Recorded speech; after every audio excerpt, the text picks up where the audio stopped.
that's a good question. So could you please make sure that I get this, because I'm not going to go to the office until I get this picture. It's just a mugshot. Everybody should be able to see this.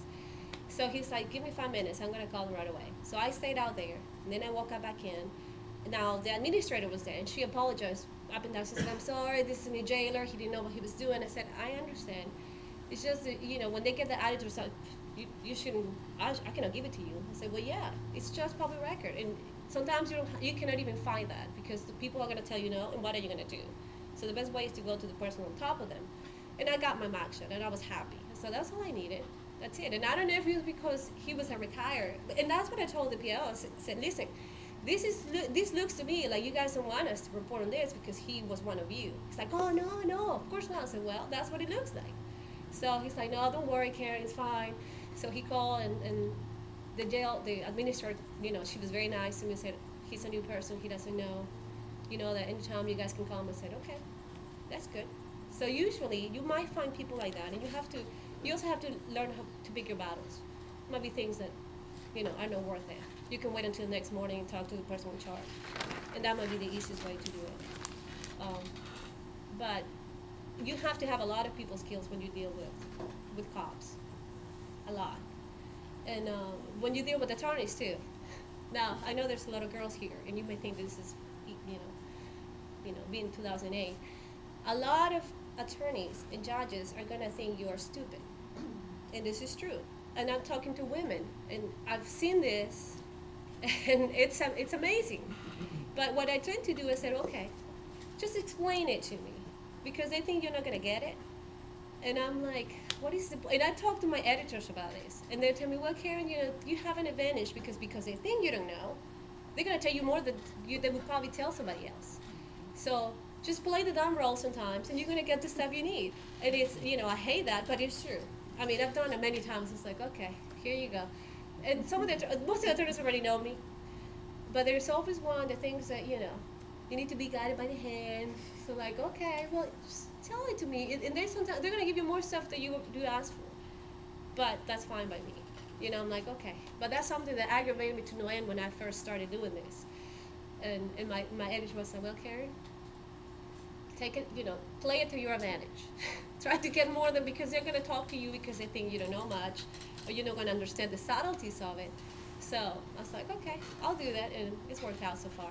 But sorry about you guys. I don't know what advantage you may have. I know about the advantage that sometimes I can have with some of the attorneys, but it is an interesting world to be in the courts. Courts is different from crime. Court is everything should be, there should be a trail for court.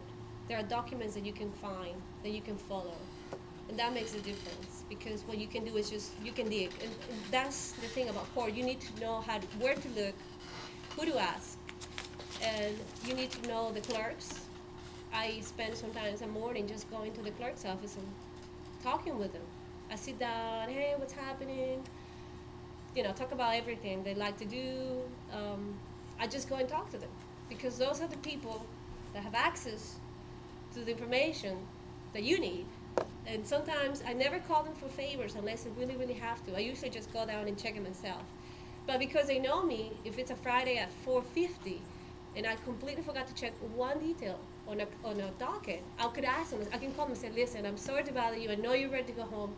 Could you please pull out that file and just tell me, who was the officer? Who was the officer that handled the case, because I need to call him. And they would do it for you. Now, if you call them every time, they're not going to pick up the phone. And that's something they would tell me, that TV always does that. TV people always call them. They never show up. And they get aggravated with it, because they're like, God, those people never come. They always call, and they want us to give them everything over the phone. And they complain to me about that. So I'm like, okay, I'm not going to do that. Now I know that they don't like that, so I just show my face and go ahead and do it. It would be easier for them to give it to me, but if they see you doing it, they know that at least you're serious about what you do. And when you call them, it's just because you couldn't get to it, and they will help you. So that's something that you have to, if you're covering courts, just learn the clerks. Always introduce yourself to the judges. If you're new or the judge is new, because we have rotating judges. During a break, just say, can I approach the bench? And just go ahead and say, my name is Gonzalez, I'm a reporter for the local paper. you might see me around here, so I just wanted you to know who I am. And they appreciate that. They really do. I've done that with all the judges that come in. And I know you guys, and one of the things that we talked was about multimedia. That's something you have to do a lot, particularly with crime. You have to carry your video camera because it might be nothing. Sometimes it's a lot of wrecks and a lot of minor stuff, but you have video. And you have to shoot the video. And then you can try to figure out how to do the story. Many times, I use the video as my notes because I cannot do two things at the same time. But you're gonna be asked to do that a lot. So what I do the video and just try to make some short notes and use my video as my notes. And then when I get to the office, I just listen to it and start typing. That's the best way that I've been able to do this because I know it's something that I was not trained to do. To be honest, when I was in school, the whole multimedia thing was not pushed on us. But now that I'm in the workplace, it's something that we have to do. We have to take videos, sometimes even take pictures. And sometimes you have to do the three, which I told my boss the other day. I have my camera, I have the video camera. I'm like, you're gonna get very bad product. So I decided not to take pictures. So I'm sorry, I can't. So they send a photographer. Say, if you want me to do a good job, I need to be able to do at least one thing right, and another thing half, which was my video wasn't that good because I'm a print reporter, so I always think about the print first. So, but I'm learning even to do the two, to juggle the taking notes and taking video. But that's something that is going to become more and more common. When you're in the courts, when you're in a courtroom, you have to ask permission. Every judge is different. Do not assume that all the judges, because one judge told you that it was okay, that the next judge is going to say, yeah, sure, you can shoot away. Every judge, and this is something you have to learn, even if you have had 5 trials with the same judge, you have to ask every time. Because you never know. There might be something about that case that he doesn't want you to have a camera in there.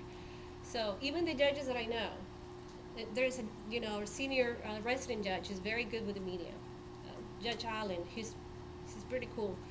I ask every time. He says, well, Keren, I always like open court. I say, I know. But then sometimes he says, but make sure, because it involves a child or involves it's a sexual case. It's like, I don't want you to shoot the victims. I say, okay.